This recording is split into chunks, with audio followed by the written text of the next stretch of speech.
ضعیف انسان کو ضعیف خلق کیا گیا ہے، اتنا طاقتور عین اسی موقع پر اتنا ہی کمزور، طاقتور اتنا کہ اس کی پروازیں، اس کی رسائی، اس کے کام کہاں تک پہنچ چکے ہیں، اور کمزور اتنا کہ اگر آنکھ میں بال چلا جائے تو ساری دنیا اندھیری ہو جاتی ہے،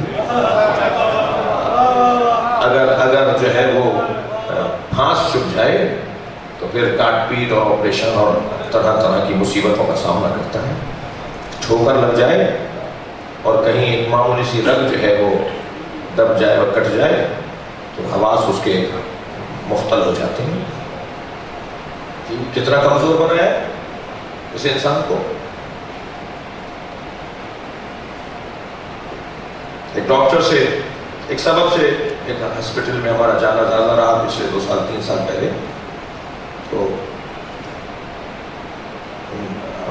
مریض نے کہا جی مجھے خوشبو بدبو نہیں آ رہی، آپریشن کے بعد مریض نے کہا جی مجھے خوشبو بدبو نہیں آ رہی۔ ہم نے جب وہ جو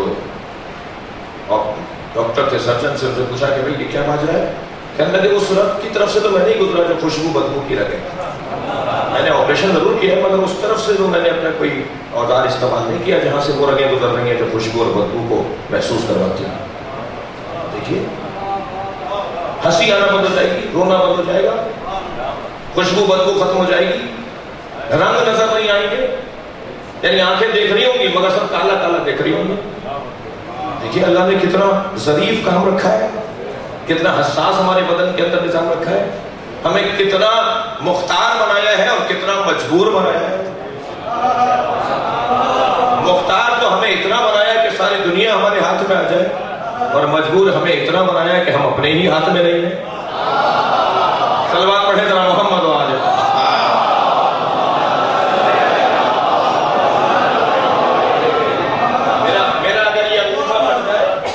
میرا اگر یہ انگوٹھا کٹ جائے تو میں ان 2 انگلیوں سے بٹن نہیں لگا سکتا، کوئی لگا کے دکھائے 2 انگلیوں سے بٹن، ابھی بچے پریکٹس کر لیں، ان 2 انگلیوں سے میں بٹن نہیں لگا سکتا، اتنا مجبور ہوں،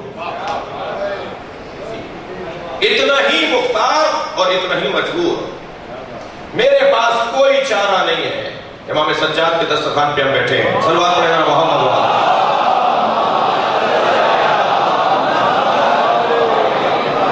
ہمارے پاس کوئی چارہ نہیں ہے سوائے اللہ کی بارگاہ میں اپنی عاجزی کے۔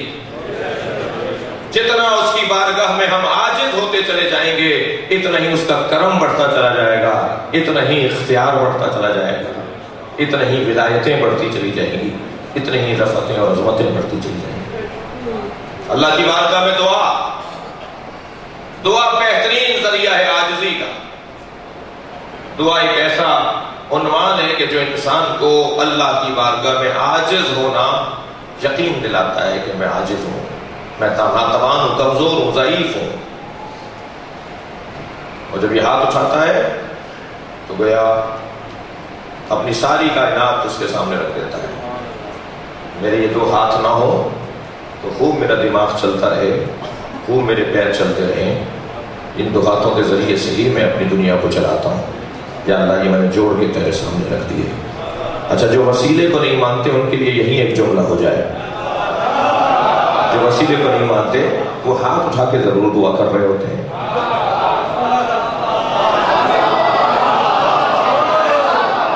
ہاتھ اٹھائے بغیر دعا مانگو، ہاتھ اٹھائے بغیر دعا نہیں مانگتے۔ تم ان ہاتھوں کو جب اٹھا کے اللہ کی بارگاہ میں پھیلاؤ گے تو کبھی تو غور کر لو گے کہ 5 انگلیوں میں 14 پوروے ہیں۔